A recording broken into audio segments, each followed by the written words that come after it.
Welcome to another Octo video. Today I'm really pleased to be joined by Jeremy Woodley, Chief Exec of the FRA Group, who's come in to talk to us about a number of matters, how they operate, how long they've been going, how their advisors and paraplanners view qualifications, probably touch on offshore and a few of the headwinds that may be facing advisors at the moment. Hi Jeremy. Lee, morning. Welcome. Thank you very much. Thank you for coming in. So today, really, it's probably best to start with, for those people who don't know the FRA Group, a bit of an overview of the group, where it is, how it operates, how long it's been going. Oh, okay. Yeah, I think, I guess like most people in a business, we think we're fairly unique. 121 years old. We operate in 9 offices in 5 countries with 5 different regulators that we report to around the globe. That must be a challenge. It's interesting. It is interesting. You find that one of the best exports from the UK, funnily enough, is our civil service. You meet people from the FCA or FSA all over the globe, because they all seem to be exported around, exporting the civil service, I suppose. The group itself, as I say, you know, it's got 45 advisors today, 190 staff. Part of our uniqueness comes from the fact that we actually have a tax team, so we can do UK taxation around the globe. We have an estates team, so we can write your will, do your probate, that sort of thing. So ultimately, when clients come and see us in expat world or in UK world, we can do the whole thing for them, basically. So full service. Full service, yeah. So your advisors, talk a bit about them. That's quite a big number. Is that challenging to manage? Yes. I think, you know, advisors clearly tend to be generally quite confident in nature, and the expression herding cats sort of comes to mind. But actually, as long as the ethical compass is in the right place, it's not that hard. I think it's when you get people that don't fit in a team, which we need to get better, and probably most businesses need to get better at managing those individuals that don't fit in a team. But yeah, most of our advisors, even our offshore advisors, get qualified. It's good to see that the CII seems to be opening more and more of its outposts. Yep. Around the globe. Around the globe, yeah. They're coming in Dubai in the DIFC, which can only help, which is clearly a market that is still a bit like the Wild West. Yeah, and needs to get better. It's not known for its good practice, is no, it? Yeah. No. But then a differentiator for the FRA Group. Absolutely, absolutely. You know, one of the key things for us was, can we go into a market that's got some regulation that we are quite happy to play to those rules, and we see that as actually being just playing better than everybody else. Yeah. So in terms of the advisors, are they supported by paraplanners? Yeah. We do operate effectively a structure in which there are paraplanners. The paraplanners may be remote, so we might not put all the paraplanners in one place. We find a bit like advisors, paraplanners themselves would like to sit with other paraplanners. They don't necessarily want to be in a branch as a paraplanner of one with a couple of advisors reporting to them. And that way as well, you gain some efficiencies in, if somebody last week did the same piece of work and they're sitting next to you, you can crib the letter or whatever, and you're not getting individuals rewriting for the wheel. Yeah. Okay. So yeah. I mean, I think this whole paraplanner point is really important now. I mean, you know, I'm old enough to remember, you know, nobody had heard of paraplanners. You did everything yourself, and often not that well, truth be told. So are you growing your own paraplanners? Have you got a training academy? Yeah, we've got some paraplanners that have come through the business. We appreciate that some people we've moved some people through paraplanning as a trainee advisor to learn the skills, take the exams, and then grow our own advisors. We get that some people say, well, actually, they'd rather stop at being a paraplanner. Not everybody wants to be an advisor. It's not a destination. You know, the paraplanning is a destination in its own right. And I think quite rightly so now. I mean, some of them I find are just technically so superb. Yeah. And detail focused, where, as you said, many advisors, we're kind of big picture, go out, meet and greet kind of people. Yeah, I think it's very rare that you find all those personality attributes, a great salesman and a great technician in one body. I think that's quite freaky. Yeah, I think that's quite freaky. So I don't think that probably exists really. Yeah. So yeah, certainly with the power planners, and I think it's a matter of, I think you have to get to that structure where you probably have other support that are perhaps trying to do some client contact or book meetings and that sort of stuff. That's not the sort of job that the power planner should be devoted to. The technical stuff, the stuff that bends the brain a little bit, and that's what they should be doing. Sure. So touching on offshore again, do you find that, do they also work the power planner structure there, and do you find that works well offshore? Yeah, it does. I mean, it's the same. It is effectively the same model. I'm just trying to think across the globe, and yeah, they have people sitting in that power planning or advisor support or whatever you like to call it kind of role. Again, some people are doing that as a journey towards being an advisor and are taking their exams whilst they're doing it. And other people they're just there as power planners, as I say, and that's what they want to be. But we do have power planners around the world effectively. Good. So what are the headwinds you're facing at the moment, do you think? I think I don't think there's any escaping the current financial markets we see ourselves in, and politics we see ourselves in. There's no end to that. Or lack of statesmanship, or whatever you'd like to call it. And all of that creates that hesitation on behalf of clients, and they pause.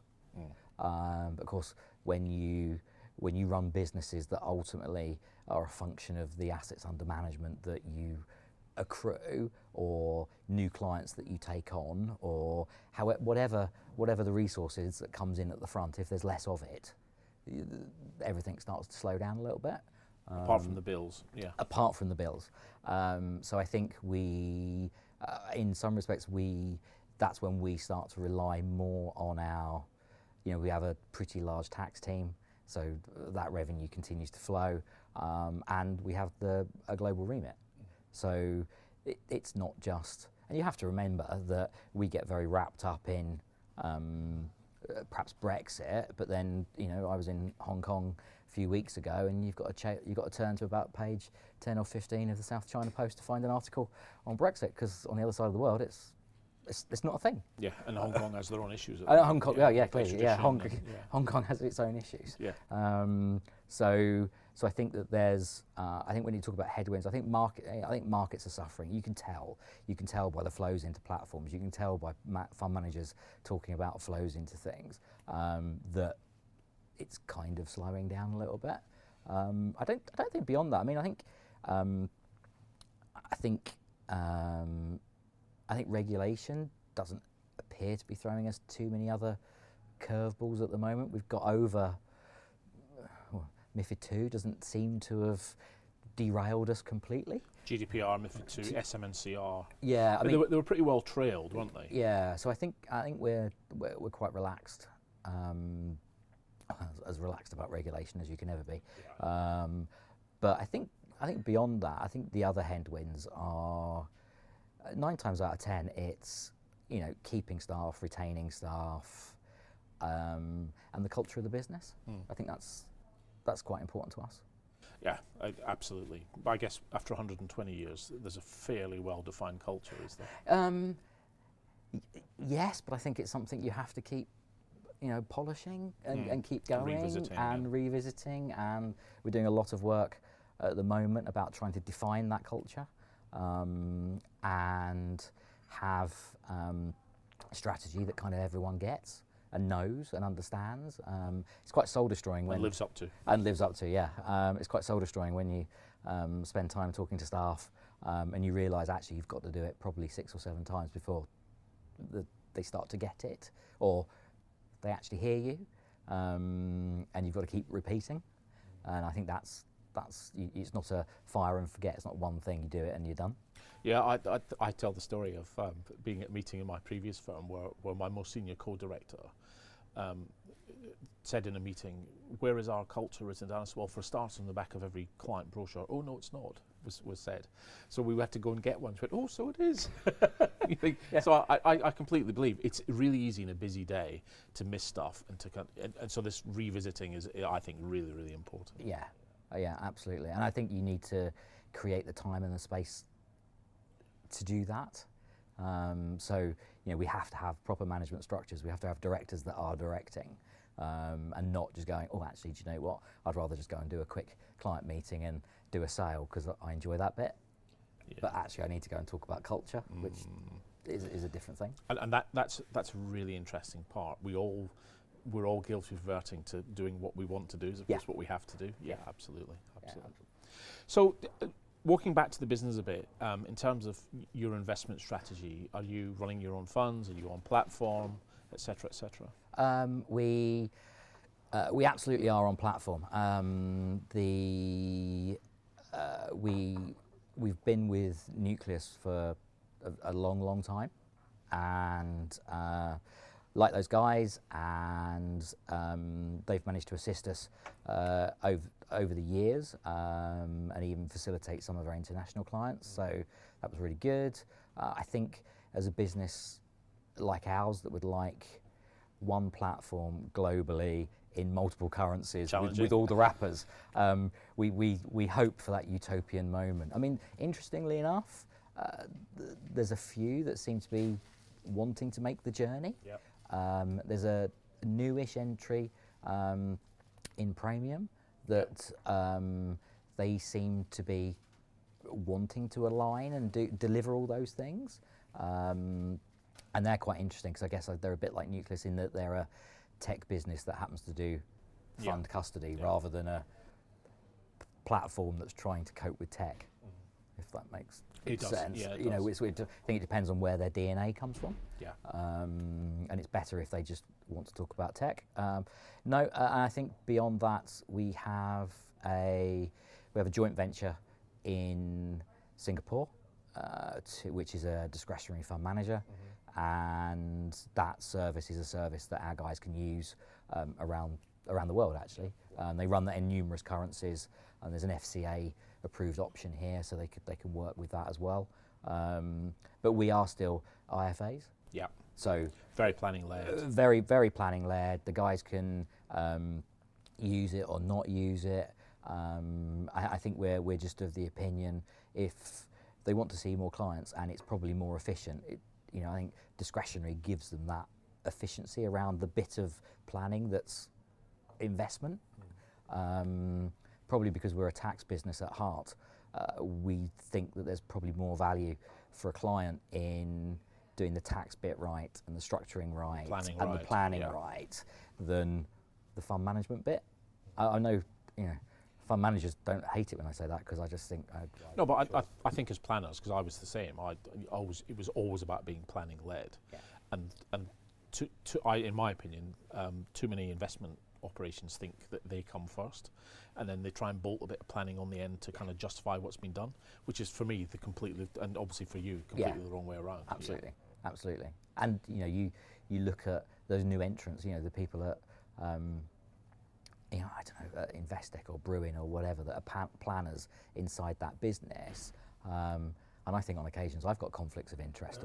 I'd hate to work out how they were making the answer come the way round that ultimately their ultimate employers want the answer to be. Yeah, sure. So 120 years old, that must really help with the intergenerational planning bit. We were just talking about planning. That must really help. Yeah, absolutely. I think people are quite proud to be a client of FRA's, and we tend to find that because our advisors have longevity with the group, and most of our staff have longevity with the group, the relationship, especially if we're doing their tax and perhaps we're writing their will, we have lots of ways that client is integrated into the business. If we write their will, we potentially get to meet or at least talk to children first time round, and that gives us that journey. And with inheritance tax bills going up, there's always that drive to be as tax efficient as somebody possibly can, without ending up on the front of a newspaper. And and that also gives us another opportunity to keep going down. We do look towards, for some of our larger clients, we'll actually do the intergenerational stuff. Right at the, it's always the chore, isn't it? Oh, I've got to do an ISA for the kids, and you get all that regulation, all the rest of it. We just see that as an opportunity to get to the next step, to get to the next person. And we appreciate, they might have mortgages to clear, or children to get through school, or university, or whatever. But ultimately, at some point, that 40-odd-year-old becomes the 60-year-old that's got rid of the kids and perhaps inherited, and you want to carry on. You want to help, yeah. You want to help. So a real family grouping service. Yeah. That probably to date really only private banks managed to achieve. So you must be really proud of that. Yeah, I mean, we are really proud. I mean, somebody once described us as almost the idea being that I'd never really understood what a family office was. And somebody said, well, ultimately what we're doing is, on a smaller scale, is for each of our clients, we have family offices. So it's that multi-family office approach. It's a multi-family office approach. And it never really occurred to me that, oh yeah, I guess that's what, and actually family offices probably have to go and outsource tax and outsource will writing and these sorts of things, because the family office 9 times out of 10 is just interested in running the money. And it has an investment consultant and not much else. And not much else. So we quite like that idea, and we like the idea that we will endeavour to retain the client all the way through. I think as well, I mean, I'm never quite sure where I can't quite get my head around the argument that says where the robo people are coming in and going, oh no, people of today will only want to do this through an app or something like that. My opinion is, well, yeah, they might have done. It's no different today to yesterday, people going to Hargreaves, and there will always be a group of people that don't want to do that. And also the 30-year-olds one day will be 60-year-olds with complex pension questions and all the rest of it, and they're probably going to have to reach out to an actual advisor at that point. And I think that whole issue, isn't it? Once you have assets, you almost want a second opinion. You want, and the British are we talked about this. The British are bad at asking for a second opinion. Yeah. But it's almost, I've done all this myself. I've accrued this assets in whichever way. It's beginning to feel a bit worrying. Yeah. Don't muck it up now. Yeah. I'm more worried about having money than not having money. Yeah, absolutely. Absolutely. Yeah. So yeah. So tax-wise, we talked a bit about headwinds earlier. It must. I personally, I see the real benefits about having tax in-house. Do you think they're also facing headwinds the way advisors are? Yeah, I think the direction has been set, certainly in the UK, by HMRC with tax going digital. They've got the idea where the VAT is coming along. Clearly, corporates going that way. They're trying to join up, whether a Whitehall IT project, whether that comes to fruition in all the different bits of Whitehall talking to each other, into your self-assessment return. That's the dream in about 18 months. So at that point, ultimately, you're not going to have to send, or you shouldn't have to send P60, P11D, all that sort of stuff to HMRC, because you should be able to click a button. Yeah. But everyone in IT will go, it's easy to get the button, it's hard to make it actually work. And government has a pretty poor record of delivering big large-scale IT. Yeah. Like that. So I think you get more to the point where in this day and age, most of us, when we do expenses, you just sort of take a photo and post it off, and it's kind of done. And that's where self-assessment's going. So I think the idea that you'll have accountants doing just lots and lots of tax returns at a high fee, I'm not sure you can charge. It's about value again, isn't it? It becomes about value when you get disrupted and technology takes a big chunk of what somebody thought all the hard work was. Why are you still charging the same amount of money? I mean, that's where the difficulty lies. Yeah, if only they'd roll that out to supermarket self-serve checkouts and it was cheaper to use those. I drive me so. nuts. Yeah, but I absolutely take the point that what used to be the knowledge that we had and we charged for that, it's this democratization of access. It's the same cost versus value that advisors are facing, Yeah, I guess. yeah, absolutely, absolutely. And I think it's, it's interesting where those pressures have come from. And what yesterday M&G come out and say, actually on big funds we will give you a discount. I mean, I don't know if that was is that just that first little snowball at the top of a hill, as when they all go, oh, hang on a minute, are we all going to have to discount? Well, it's interesting. I presented at a conference a few weeks ago and spoke about fees and how I might do things differently. And I was just exploring other fee options. Whether they're right or wrong for people, I don't know. But one of the things that's beginning to happen in the States is that when you get to a certain amount, there are several advisors who basically stop taking fees. They say, we've made enough fees. Yep.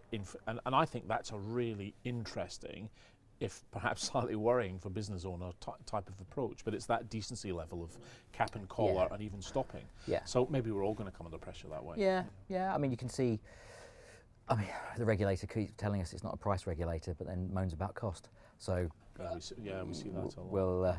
We'll see where that conversation gets to.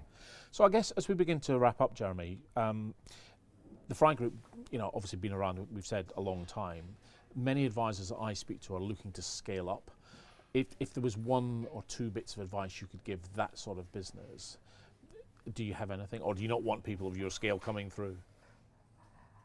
No, I mean we're delighted to have competition. I mean that's absolutely fine. I mean I say that I guess in a position of strength, because unless the people that I'm talking to now are going to go and open offices all around the globe, I guess I'm kind of safe. Yeah. but I think it's just that idea that you have to decide that if today you're the guy that's running around looking after 200 clients and you want the next group of advisors coming in and you're going to step back, then you've got to really step back and really let go and manage your business appropriately. And the first hire will probably not be the right one. And you'll have to, what's the expression, kiss a lot of frogs along the way. And ultimately, you just have to understand, as long as you've set the foundations properly to your business, then times will feel hard on occasions, but actually just keep going. Yeah. Just keep going. Okay. Good advice. Jeremy, thank you very much. Cheers, Lee. Thanks very much. Thanks again for joining us on the latest OctoBlast with Jeremy Woodley. We look forward to seeing you in the next one.